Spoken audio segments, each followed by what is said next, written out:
right, out of respect for everyone's time who is on here, we'll go ahead and get rolling with this. So first off, thank you so much for taking your time to be with us today. I am Aaron Stelle, and today we're going to be talking about experiential marketing. And this is something that we have, we spend a lot of time studying it inside of my team.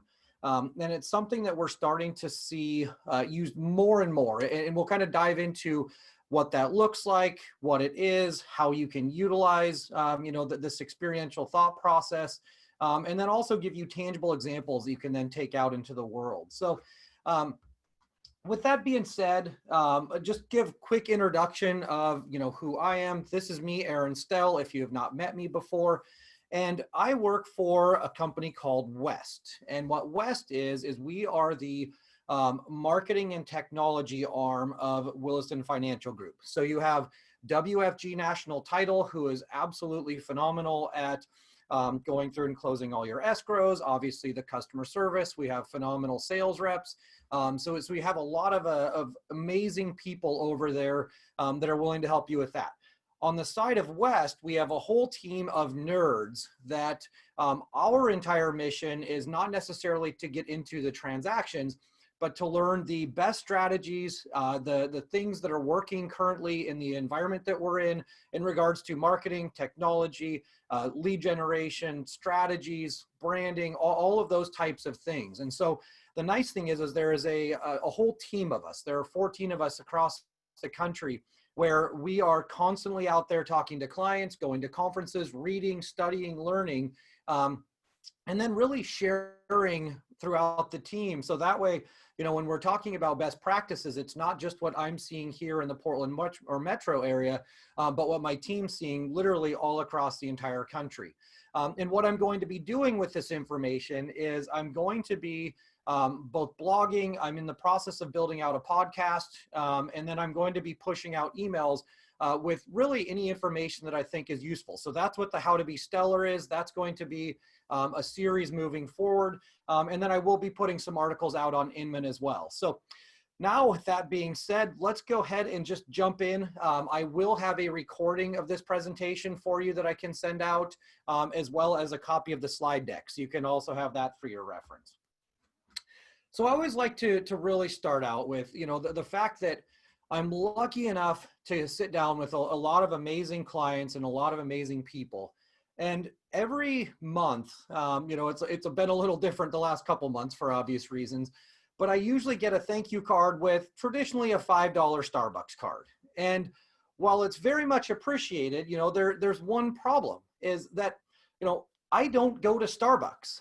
It's one of those things that part of my process in the morning is I'm an early riser. I wake up, I make my coffee, and while I'm sifting through emails and kind of prepping my day and doing all that, I traditionally make it at home. So this is an actual copy of my Starbucks app, and believe it or not, it's actually grown since then because I've got a few more and still not going to Starbucks.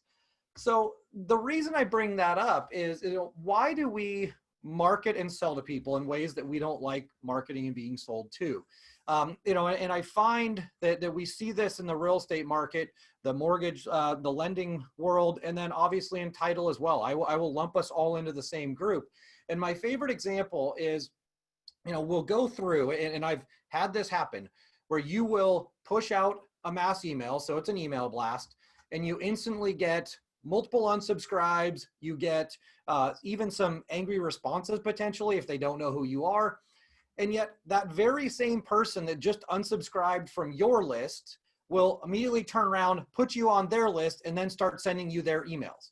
And, like I said, I'm as guilty or we're as guilty as anybody else of pushing out mass marketing, but we always tend to look at it from, I don't want their information, but they're definitely going to want to be mine. So we have to look at this from like an empathetic standpoint of what would I want to receive?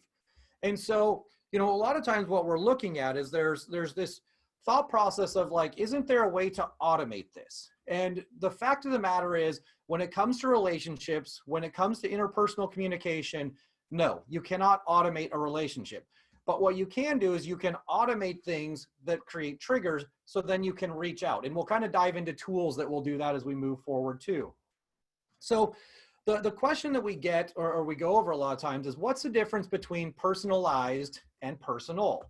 And if you've especially, recently with being home quite a bit, if you've been on Netflix or Amazon recently, you've probably had it where you have watched a show or a series or a movie, and next thing you know, you get these personalized responses that say, like, if you like this, you will probably also like this show, or this show. On Amazon, that's my favorite example. So I will go through and I will look up something on Amazon. I will click on it. Next thing I know, I will look below where it says, people who bought this also bought these things. And next thing I know, I'm like 15 items away from where I originally started my search, just because when they do give those personalized recommendations, oftentimes I am intrigued by those. Now, on the other side of that, personal is something where you have taken in some information, you have taken an opportunity to then give something personal. So let me give you a little example. So I was with a client, this has now been about a year ago or something along those lines. And we happened to get on the topic of whiskey.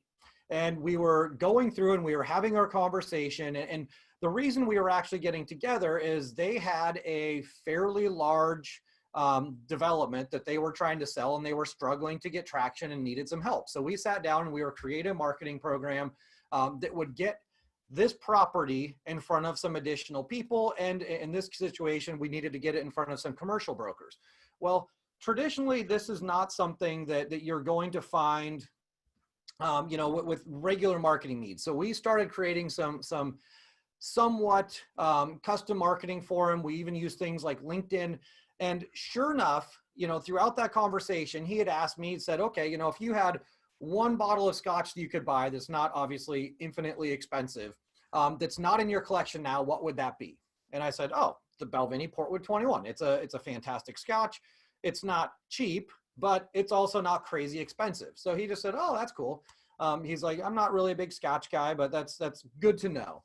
And we kind of went about our days. We separated. And then about 6 months down the road, he reaches out to me and is like, hey, I just have to tell you, the things that we did to get that property sold worked. I almost immediately got a letter of intent, and it's now sold and closed. I would love to get together with you just to have a little quick celebration. Well, sure enough, 6 months earlier, I had told him that, yes, this Balvenie Portwood 21 is the one bottle that I don't have in my collection that I would like. And what does he bring to that meeting? This bottle. And while I'm not saying you have to go out and spend money and buy your clients gifts at every opportunity, the reason this was important is it was a 2-minute conversation inside of about an hour meeting. He remembered that 6 months later. And so when he brought this to me, that was something that was extra special. It wasn't even necessarily about what the gift was, but the thought process behind it. On the same hand, I had a group of clients that I was working with that they'd gone through and they'd heard this exact presentation, and they wanted to give me a thank you. And they remembered my opening story about not going to Starbucks and yet always getting Starbucks cards. Well, instead of that, I told the same story I just told all of you, where I actually get up and make coffee every morning. So next thing I know, I go to my office and this is what I see in the box on my desk. So they bought me coffee after hearing this presentation. And once again, it's not about the fact that they bought a present or they gave a gift or anything along those lines. What it's really about is it's an acknowledgement of, we listened, we heard you, and at this moment, we would like to give you something that we know will resonate. And so that's creating experiences that are going to be remembered. So, when we're looking at experiential marketing, the question we get is like, okay, what is it and why does it matter? Now, there are two great examples of very differing styles of marketing. If you think about it, and I'll give you a second, how often do you see a commercial or marketing for Starbucks? And if you think about it, it's almost never. Now, periodically you will, you'll see, an advertising in print, or, you'll see something, but traditionally they do almost zero marketing. On the other hand, how often do you see McDonald's pushing a message out there? And if you think about that, I see it constantly. it is on, they're on TV. They've got, I don't remember the exact number. I should have this off the top of my head, but it's like a $1 billion, it's over $1 billion ad budget. And the reason that they have to spend all of that money to try to get you to go to McDonald's is because they don't focus on the experience. The reason that Starbucks does not have to do that same amount of marketing is they are all about experience. If you ever read the book, The Starbucks Experience, what they talk about is they completely shifted the way people think about coffee, because inside of their stores, it wasn't about quickly walking in, grabbing a cup of drip coffee, and then walking out. They wanted to create this environment that fostered people sitting down, having conversations, creating community, and more importantly, having personalized service. So, being someone that doesn't go into Starbucks a ton, when I go in there and I hear people order, it shocks me the number of things that people will either substitute or change and put into their coffee drink, where they get a completely custom cup of coffee when they're done. But more importantly, they've created this language where now you walk in and you feel like you're part of something. They order up all of these different ingredients. And at the end, yes, periodically they may screw up, but for the most part, they get it right. And I'm shocked. I mean, down to the point where they'll say with 2 ice cubes, and they'll get 2 ice cubes in their coffee. And so if you create this amazing environment and you create this experience, you don't have to market. People will come in just to get that experience. And that's what Starbucks does and McDonald's doesn't do. Now, excuse me. Now, if you look at this, this chart seems fairly obvious, but if you think about your own business and you think about the time and energy you put into people and your customers in the early stages of developing that relationship, it takes a ton of time, it takes a ton of energy, it can take a ton of money depending on, what you're doing to try to win them over. And there's not a lot of profitability there. However, if you create an incredible experience for these people, then what will happen is, in this middle 60, this is when they'll start referring you their friends. They will start telling everyone how great you are. This is when you start to actually not get just their business, but everyone in their circle's business. And then finally, as you go down the timeline and you get them completely solidified through phenomenal service and experiences, then it's something where you have to put in very little time in order to still get all those benefits. And so, one of the things that we're always looking for as a team is how can we create fewer, higher quality touches?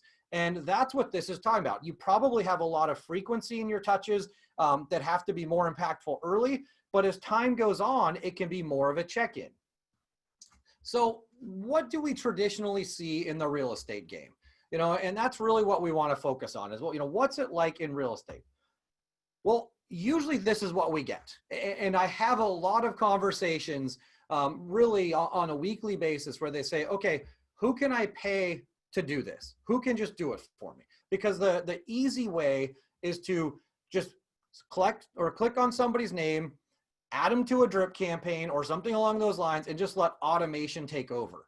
But I think you can all look into your inbox or into your text messages or anything else. And if it's something that appears automated, think about the impact that it has for you. So you can't just set it and forget it. Now, I'm going to give you an illustration of a couple of ways I've seen this play out inside of the real estate game. So this is not my house. This is actually my boss, Justin's house. And when he was working, this is back in about 2007. So poor time to buy a house, but nonetheless, that's what he chose to do. And he went out, looked all around, and ended up settling on this house. And throughout that process, he had all of these conversations with his broker. He's still young at that point in time. He's in his, early to mid 20s.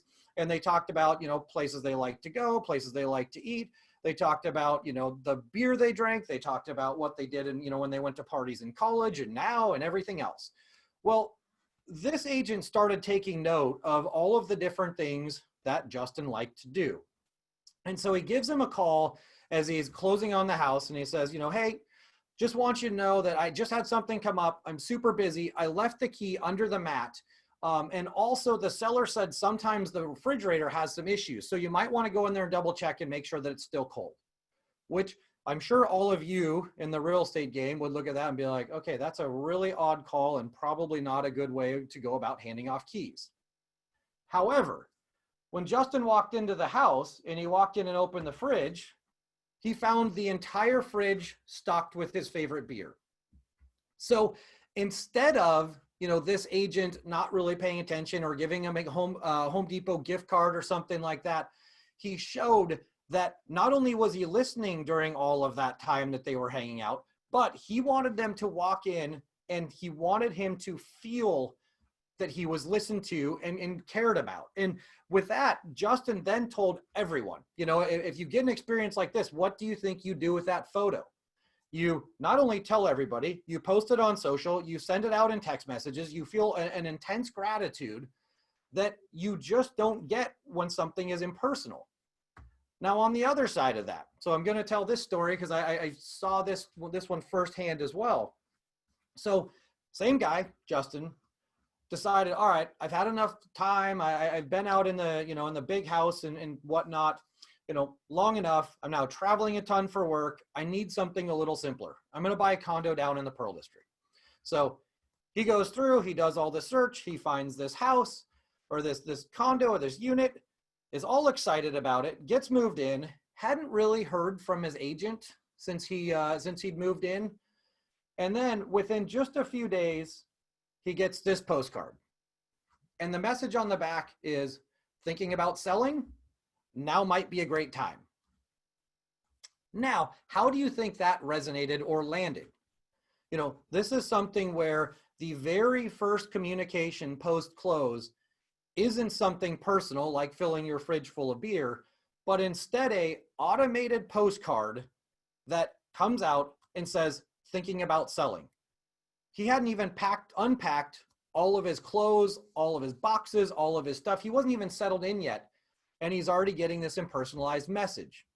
So with those two examples, you can see where, the automation, if you have a large group, can make scalability something that is more possible, but you have to mix in personalization as well. So, there's some companies out there that are doing this right. And my favorite story that I've heard multiple times is the story of the Ritz Carlton. And traditionally when I'm in person and I say, okay, when I bring up the name Ritz Carlton, what do you think about? And what I usually get from the audience is luxury, expensive, high-end, 5 stars. And when I think of the Ritz Carlton, I do think of those things, but I actually think of the story of Joshie the stuffed giraffe.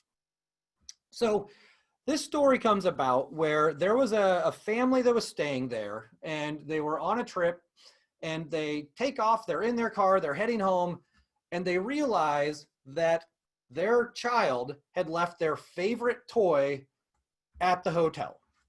So immediately, what do you think the dad does?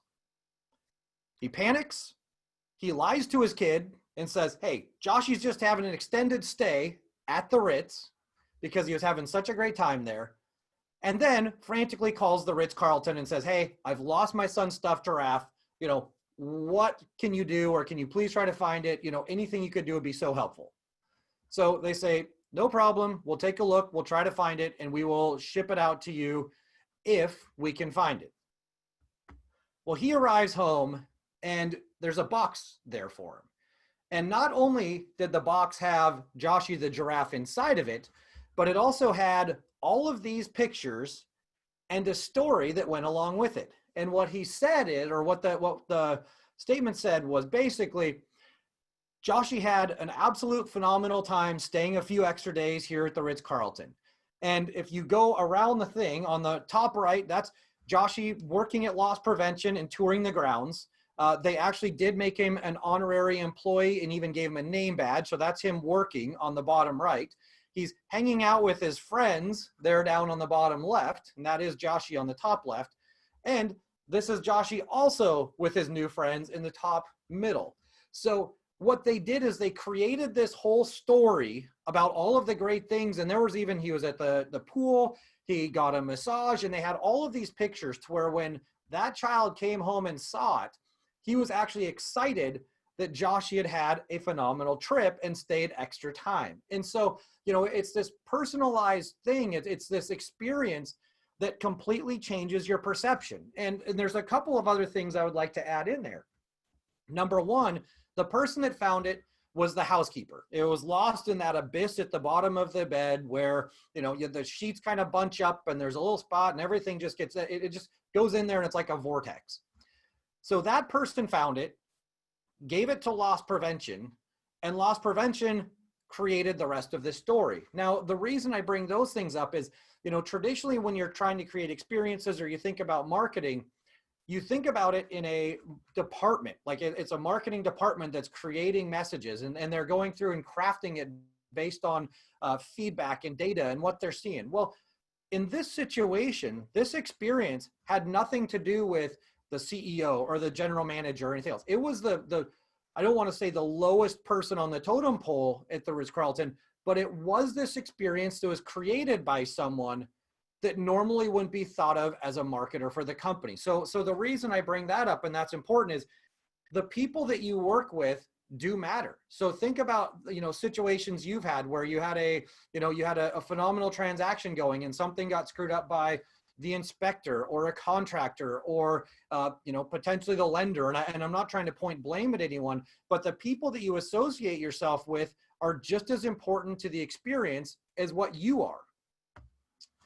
Now, when I bring up the name Regents, and especially when I bring up health insurance in general, very rarely do I come up with people, or when I ask about it, do I hear a lot of really positive feedback.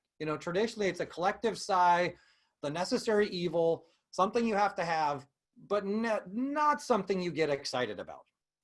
Well, for me, I have a slightly different experience that I really like to share. And for those of you that know Ashley Casey that works at WFG, this is actually her story, and it really is something that moved me. So it's been a few months back, or it might even have been a year at this point in time. I don't think it's quite there yet, but a little while back, one of her daughters was having some health issues. And she was going back and forth with Regents, trying to get her in to get tested. And if you ever sit down with Ashley, you can have her tell you this whole story because it is a phenomenal story. But the short version is there was pushback because there were two different insurances that were trying to decide who was going to be the primary in order to get all of these tests and the things done. And she was going round and round and round, and it was looking like she was going to legitimately have to cancel the appointment for her daughter to go in and get taken care of because the insurance companies were battling back and forth. So then she gets on the phone and she gets one more person on the phone, and the lady's name is Michelle. And she says, Ashley, don't worry about it. Get your daughter to that appointment. I will make sure that everything is taken care of. And not only did she do that, then the next day, Ashley received this package from her with a bear, the blanket, and as you can see, the Regal gift card. And inside of this card, this is what the note said. It said, Ashley, I'm so happy I was able to take your call and help you with that paperwork or get that paperwork done. I hope this gift card to take your children to the movies gives you some time to relax and make some happy moments with them. Michelle E. And what this was is she had literally put this package together, given them a $50 gift card, and taken care of all of the issues. So now if you think about it, what do you think Ashley did at that point? And what do you think her perception of Regents was? Well, I can tell you what she did is she literally went out of her way to go to our HR department and give Michelle this praise and to tell the story. Michelle actually ended up getting I don't remember exactly what the term was, but a discretionary bonus and a superstar award for going over and above. But on top of that, Ashley created a live video. She posted it out on multiple places. And so it's one of those things where, brands are oftentimes, or companies are trying to humanize what it is they're doing. And what it really takes is an act like this, where somebody just takes the time, listens, solves a problem, and changes the entire perception that you have of a company or an experience. And so, I love telling this story because once again, it humanized everything that was happening around that moment. So, those are a couple of companies that have done it right and that have had, a person stand out that really changed the way that they were perceived. But there are some people that are getting it right too. And, I know one of the things that I really appreciated is I went in and I was working with a group of lenders to get some stuff done. And every time I walked in, they had a welcome Aaron. And if somebody else was with me, they would have that name on there too. And they even went so far as to order brownies that had my name on it. And it's, once again, it's not even about the thing that was being done or being given. It was just the fact that they went out of their way to make sure that I had something personalized. And I can tell you, when I walked into that office, I felt this gratitude and this thankfulness, and I wanted to then help and give back to them. Another example is, so I was having at the sake of, I'm trying not to sound like an alcoholic, but I was having another conversation about whiskey with a different client, and she had, she had taken notice and she had found these, and they're actually called balls of steel, but she went so far as to even paste my name over the top and then sent these over to my office. So once again, it's just taking that moment, that quick little bit of a conversation, realizing that, yep, I do like to sip on my scotch. Here's something that I think is cool and it reminded me of you, and then send it out. And once again, with that, now I was grateful before and really appreciated her, but in addition, now, when she calls, I immediately think of these and I have a completely different reaction. And it's not like I had a bad one before, but it's this reaction of gratitude that every time she calls, every time I get an email, I'm even more appreciative, and I will make sure a lot of times that it even bumps up the list a little bit. So Brittany Hodak is somebody that we as a company have had the opportunity to work with, really in multiple facets, but she spoke to some of our clients. She spoke to us internally, and she runs a company that it's called the Superfan Company, that helps brands create superfans, which is exactly what we're trying to kind of illustrate for you to do. And she has a couple of sayings that I find to be very powerful. And not only that, they're easy to follow along with. And she says, the littlest things are sometimes the biggest things. And sometimes little things can lead to very big things. And the reason I love this so much is, is I'm sure you can all appreciate, oftentimes it's not some huge grand gesture that changes your perception of someone. It's more about having one little thing that matters to you. So something that does create an emotional response. And by doing that, it does lead to a bigger, more powerful relationship. So this is Brittany here on the left with her husband, Jeff, and they are huge, huge, huge Michigan fans. And they found out just recently that they were pregnant, and she just wanted to do something to kind of tie into, Michigan and Michigan football. So she writes to Jim Harbaugh, who is the coach at Michigan, and she says, "Dear Coach Harbaugh, please accept this letter of intent for Wolverine football season, beginning 2035. I promise to attack every challenge in the next 18 years with an enthusiasm unknown to mankind, beginning with my birth in September. I'm going to make you proud, Coach. I will drink lots and lots of whole milk, listen to my parents, work very hard every day to be the greatest Michigan man or woman I can be. My due date is late September, but I am planning to arrive a few days early in time for conference play. It's starting to get pretty cramped in the little house. My dad plays Hail to the Victors through my mom's stomach every night before bed. I kick so strong when I hear that. My mom thinks I'm going to start on special teams, but my dad is pretty sure I'm going to be a quarterback or running back. I'm already looking forward to meeting you and my teammates on signing day in 2035. Until then, lots and lots of trips to Ann Arbor. Go Blue." So, if you understand the dynamics of, what college football coaches have to deal with in their day, outside of just coaching the team and all the logistics and everything else, they're constantly having to do press conferences. They're having to be out recruiting. They're on the road. They're working 18 to 20-hour days a lot of times. So they have a pretty crazy schedule. Well, Jim Harbaugh actually took the time to write back, and she said, "Baby Hodak, I have carefully studied the information from your mom and dad, Jeff and Brittany, and on behalf of the University of Michigan, offering you a 2035 scholarship. hopefully with, God willing, creek not rising, I will be here to coach you. Go Blue, Jim Harbaugh. So how do you think that affected her? She is a super fan of the university. Her and her husband are both huge fans of the football team. And, within coaching, there are so many things that you do that oftentimes, something like this wouldn't seem important. But guess what they did with this? I'm sharing this story right now. She shared this story everywhere. And if you're talking about trying to, win over alumni, you're talking about, trying to keep the people that are actually big supporters to continue to be big supporters. Little things like this. This is not, it's one little handwritten note. This doesn't take hours and hours and hours, but it does take enough time and effort to make it something that's worthwhile. And the thing that I look at with this is this little thing became a very big thing because she literally shared it out with everyone.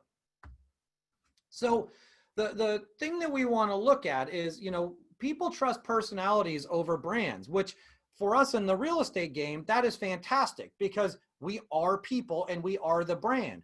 But if you look at the way that companies are interacting right now, they're trying to get more away from brands and into personas. And great illustrations of this are things like Wendy's on Twitter. Fast food, they're actually really funny. Like Wendy's and Colonel Sanders for KFC. Like if you ever want to kind of entertain yourself, get onto Twitter and just follow the stuff that they do. But when they're speaking, they're not speaking as a company. They're speaking as if Wendy is a person or Colonel Sanders is still around and writing the tweets for KFC. And so it's one of those things. They're trying to become more personal. You as realtors don't have to do that. You guys are people and you are the brand. So, when we're thinking about this, the thing that we want to look at is when people look at a brand, they think about their most recent experience or their most extreme. So good or bad. And the illustrations that I've had multiple times on this, restaurants, unfortunately for them, fall into this category a lot. And so, recency bias is there. Yep, I was just there. I love that place. I'm going to go back again. But the good or bad extreme experience is also very important. And I'm sure you guys can all think of a time where you've had either a business, and like I said, restaurants are just the easiest one for me, where everything just went great. For 10 years, it's been your favorite spot. You've gone over and over and over again. And then all of a sudden you go and you have an experience where the waiter's terrible, the manager's terrible, the food is terrible, that the entire experience is so extremely bad that you look at that place that's been one of your favorites for years and you say, I will never go back there again. And we've seen this in the real estate space as well, where, you've worked with the client for years and years and years, potentially bought multiple houses over the years. And then all of a sudden you have a transaction that just goes completely sideways. And oftentimes it's a series of events. It's not necessarily your fault, but that client blames you. And now you go from that agent that was the person they called for everything, possibly even a friend, to, they're okay. And so those extreme experiences, good or bad, can be huge. And the good ones, that we've even talked about earlier today, those good ones are the ones that will have somebody shouting from the rooftops about how amazing you are. But unfortunately, the bad ones will have the same reaction. So, when we're looking at this, and I talked about automation before, oftentimes the question is, can't someone else just do it for me? And the short answer is no. Like if you're trying to have a relationship and create experiences, you need to be a part of it. If you think about Les Schwab tires, what is the first thing that comes to mind when you think about the experience there? For me, it's multiple things. It's not necessarily you walk into the lobby and there's always kind of that tire smell and the popcorn and whatever else, but you always have these guys that immediately come out running. And it's kind of odd because, they're creepily fast. Half the time you're not even out your door and they're already right there next to you. But what they're saying is like, we are going to run out here. We are going to get you taken care of. We're going to greet you in the parking lot before you even get into our lobby. And so that creates this experience that gets you going back over and over and over again. And I've heard for years from people that they're like, I will never get, brakes or tires anywhere else because the service they give is just better. And it's not putting on the tires. It's not the price of the tires. It's literally the fact that they will run out to your car, grab your stuff. And on the other flip side of that, like I've had times where I've had flat tires, gone to Les Schwab, didn't even necessarily buy the tires there, and they fixed it for free even though I offered to pay. That level of service is what keeps people going back. Hilton is another example of this. And there's a lot of very diehard, loyal Hilton followers. And one of the things when I asked, like, okay, why do you like it outside of trying to acquire points, is what is it that Hilton does that other places don't? And it's funny, so often it's the simplest thing. It's the cookie. And I find this interesting as well because, we talked about how little things can become very big things. A cookie in the grand scheme of things, especially when you're talking about, a hotel chain like this, is such a small thing to do in regards to like giving your guests a better, superior experience. However, just by doing that little token thing each time they get there and having that consistently out, you will get people that want to stay there just to have the cookie. And if you took the cookies away, I guarantee you there would be some people that are up in arms about not being able to get their cookie. And so it's another one of those little things that adds up to become a very big thing. Starbucks. This is another one where I look at like Starbucks, and it's not one of the places that I go all the time, but I talked earlier about how they try to create this personal environment. So they'll literally write your name on your cup, and they'll even do it intentionally wrong at times to be funny. So I'm sure you've all had this, but when you do spell it improperly, a lot of times people will post about that. So they're basically getting this guerrilla marketing, and they will do simple little things like what they do on the far right here, where they're like, I'm going to spell your relatively simple name horribly, horribly wrong. And it's all meant to create this lighthearted, fun, and yet extremely personal experience when you walk in there. It's not just about getting your triple venti, no whip, soy with 2 ice cubes. It's, I'm going to write the name on the cup, I'm going to call your name out, and it's going to be personalized to your exact specifications and labeled as such. So, if we're talking about using this as a tool instead of, just something in theory, how would this look if we were trying to change our actual budgeting to do more experiential marketing? So if you're someone who farms an area, let's say it's 300 homes and you're doing 1 postcard a month at 50 cents a card. And honestly, most of the ones we see are closer to 60 cents. For simple math though, we'll keep it at 150 bucks per month, $1,800 per year to reach 300 homes. And with print, we're literally hoping to get a 1% return. Oftentimes it's less than that. Let's flip that on its head. Let's look for the 24 people in your database that are what we like to call your golden geese. The people that are your biggest champions, the people that will refer you out 10 times out of 10 or 9 times out of 10. So instead of doing that, you go out and you create an experience with them. So this could be something like going to a show, going to get a happy hour, having coffee, having lunch, having dinner. It could be a lot of different things, but it's this face-to-face, belly-to-belly interaction. And I know currently that's a little bit harder than it used to be, but it might even be something where you're bringing over a bottle of wine or a bottle of whiskey or a coffee, and you're sitting 6 feet apart in their front yard or at a park. But you do that 24 times a year, so 2 times per month. It's $75. So we're actually talking about you have a decent budget put into this. So same amount of money, you have 24 people that continue to be your super fans or your raving fans. Now, each of these people on average is going to know roughly 200 people. So you now have 4,800 people that are hearing and seeing how amazing you are. So your expected return is almost infinite. If you treat these people this way, and that's being posted on social, and they're telling their friends and they're telling their family, and you're trumpeting this thing out to the world, and it's not you doing it, so it's not self-promotion, but your fans doing it, it completely changes the return, and yet you're spending the exact same amount of money. So here are a couple of things that we've seen and a couple of ideas for you to take, kind of think about, shift them a little bit to make them more yours, and then you can use these with your clients.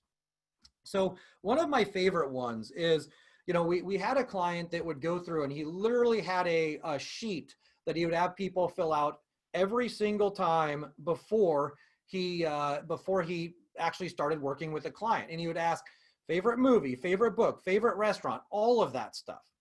And what he would do at the end is, when the people got settled into their house, he would say, hey, I know this process, I know getting settled into a house is a very stressful thing. And what I want to do is I'm going to take, and it can be you and the spouse, you and the kids, kind of depending on your situation. I'm going to send over an Uber Black. It's going to pick you up. It's going to take you to your favorite restaurant, or let's say you moved across town. I'm going to take you to this restaurant that's in the same category as your favorite restaurant that I think you will like.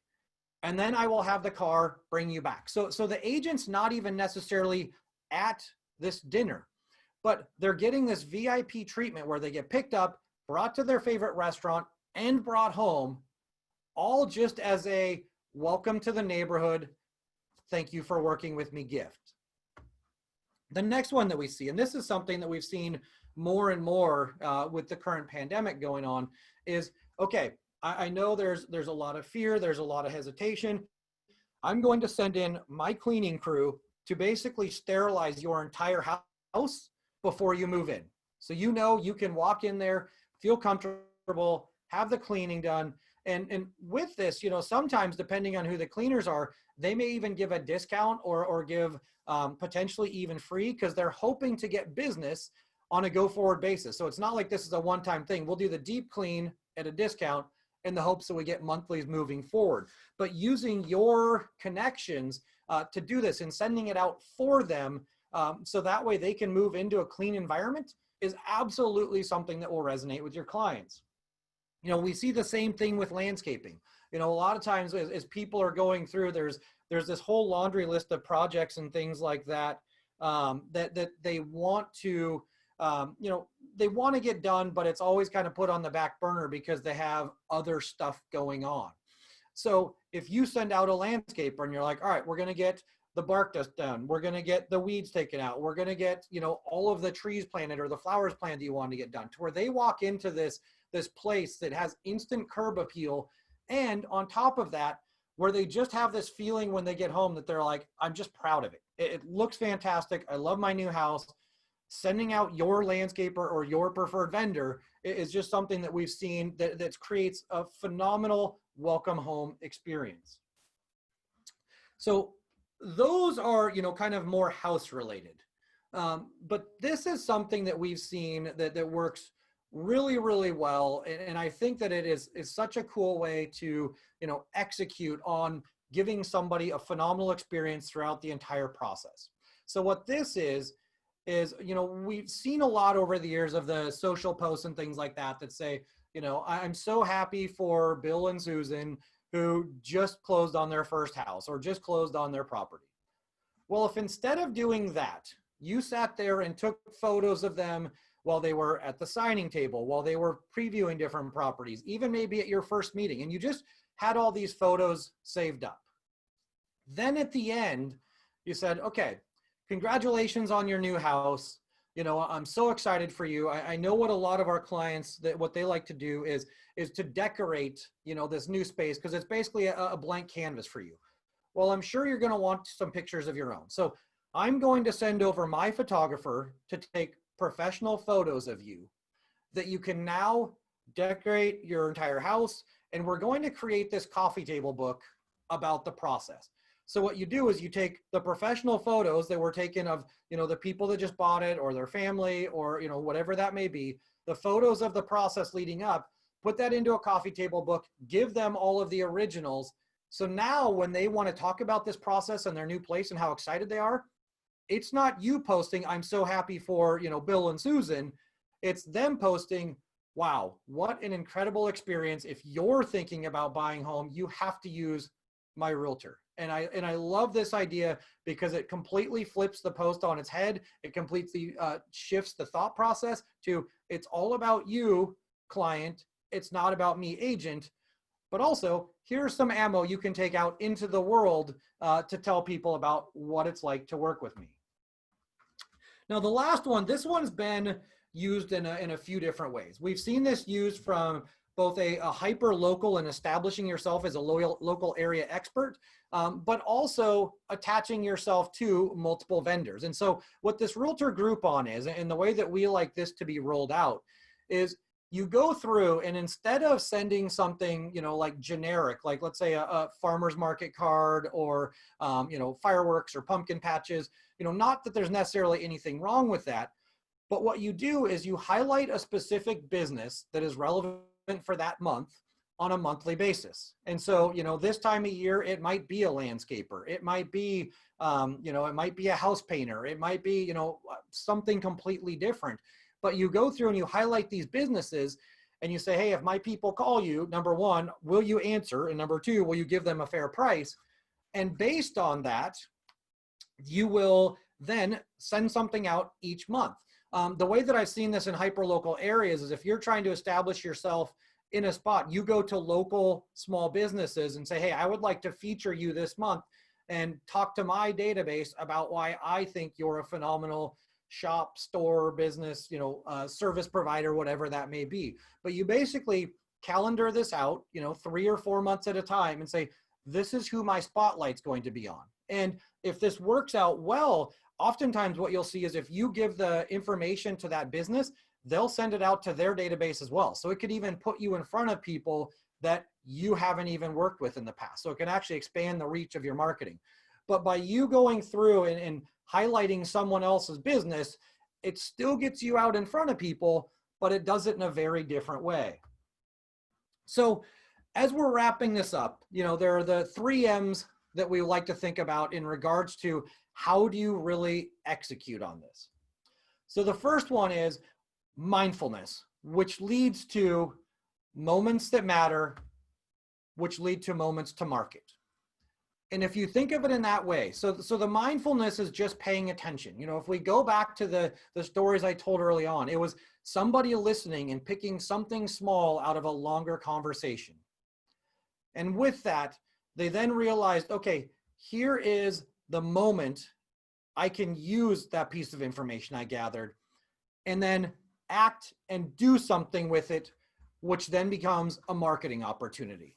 So if you're paying attention, you pull that moment or that thing out at the right time. It creates a moment where you can then market and build that relationship. So I always like to give a couple of tools that can help you out. When we're looking at this, we want to define things that will not automate you out of the process, but help you remember who you need to talk to.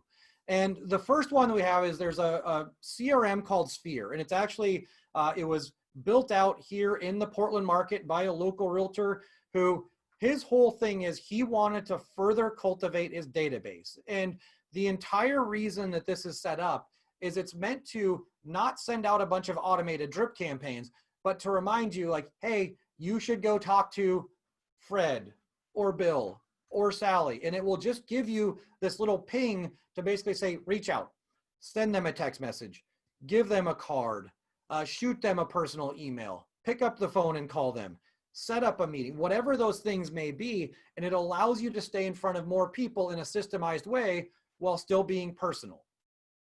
The other one that we have is, and if you're trying to find something that's just simple. So Bond is an app that basically just reminds you to talk to somebody. So I would just go and I would say like, all right, I want to talk to Ward every 30 days. So I go through, I plug it in, and it will just remind me every 30 days. And so once again, the point of this isn't necessarily to have some super highly developed, super creative campaign. It's, I want to be reminded to talk to people so they don't fall through the cracks. And more importantly, I want to come up with a personalized message every time I talk to them. So, hey, I was driving through your neighborhood and just thought about you. How are you doing? It can be that simple.